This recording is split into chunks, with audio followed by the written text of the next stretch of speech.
மக்களை காக்க எங்களுக்கு யாரும் சொல்லித்தர தேவையில்லை. 3 முறை இயற்கை பேரிடர்களை நாம் சந்திச்சிட்டோம்.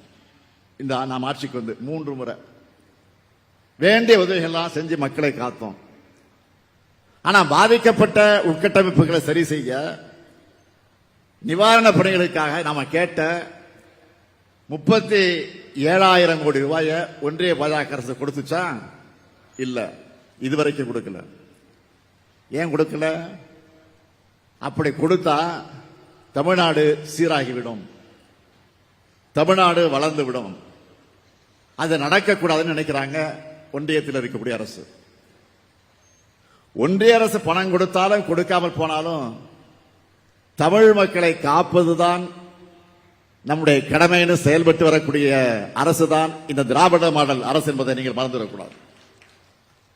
ஆனா தொல்லை கொடுத்தாலும், என்ன தொல்லை கொடுத்தாலும், என்ன தொந்தரவு பண்ணாலும் தமிழ்நாட்டுடைய வளர்ச்சியை யாராலும் தடுக்க முடியல. இப்போ தேர்தல் ஆணையம் மூலமா சிறப்பு தீவிர வாக்காளர் பட்டியல் திருத்தம் என்கிற பேர்ல நம்முடைய வாக்குரிமையை பறிக்கிற சதியை அறிவிச்சிருக்கிறாங்க. ஏற்கனவே பீகார்ல இதனால் என்ன நடந்துச்சுன்னு பார்த்தோம். பாஜக தோல்வி உறுதியானா வாக்காளர்களையே நீக்க துணிஞ்சாங்க.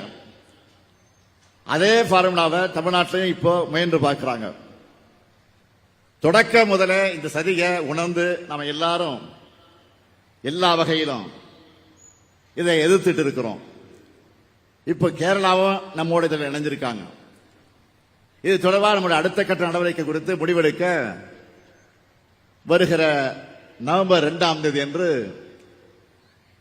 நான் அனைத்து கட்சி கூட்டத்தை கூட்டியிருக்கிறேன், அழைப்பு விடுத்திருக்கிறேன். எல்லாருக்கும் அழைப்பு போயிருக்கு. இந்த மேடையிலிருந்து மீண்டும் உறுதியா சொல்றேன், ஜனநாயகத்தோட அடித்தளமே வாக்குரிமை தான். அதை எந்த நிலையிலும் விட்டுக் கொடுக்க மாட்டோம். வாக்குரிமை பறிப்பு, வாக்கு திருட்டு போன்ற பாஜக முயற்சிகளை முறியடிப்போம். தமிழ்நாட்டு மக்களுடைய வாக்குரிமையை காப்போம்.